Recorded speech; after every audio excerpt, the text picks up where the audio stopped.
బడి పిల్లలకు శుభవార్త. ఏపీ, తెలంగాణలోని 2 విద్యా సంస్థలు పిల్లలకు మార్చి, ఏప్రిల్ నెలలో పండుగలకు గాను సెలవులను ప్రకటిస్తూ క్యాలెండర్ను విడుదల చేయడం జరిగింది. ఈ మేరకు మహాశివరాత్రికి 3 రోజుల పాటు సెలవులు రానున్నాయి. అలాగే హోలీ, గుడ్ ఫ్రైడే సెలవులు కూడా రానున్నాయి. వీటికి సంబంధించి మనం పూర్తి వివరాలను ఈ వీడియో ద్వారా తెలుసుకుంటాము. నా పేరు Pavan Kumar. Welcome to Pavan talks Telugu channel. Mahashivratri సందర్భంగా 2 తెలుగు రాష్ట్రాలు సెలవులను ప్రకటిస్తూ అకాడమిక్ క్యాలెండర్ విడుదల చేయడం జరిగింది. ఈ మేరకు మార్చి 8వ తేదీ మహాశివరాత్రి సందర్భంగా సెలవు ఉంది.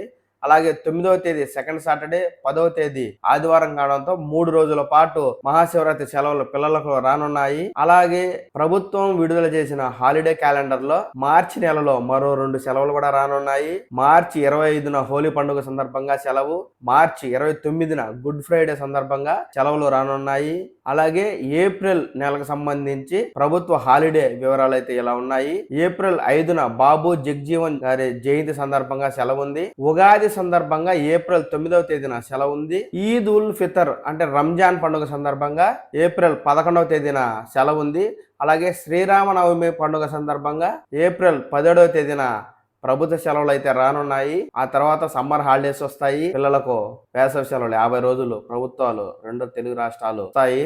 జూన్ నెల 17వ తేదీన బక్రీద్ సందర్భంగా 2 తెలుగు రాష్ట్రాలకైతే సెలవుగా ఉంది. ఈ మేరకు విద్యాశాఖ మార్చి, ఏప్రిల్, జూన్ నెలకు సంబంధించి హాలిడే వివరాలను అయితే ఈ విధంగా తెలియజేస్తూ క్యాలెండర్ అయితే విడుదల చేయడం జరిగింది.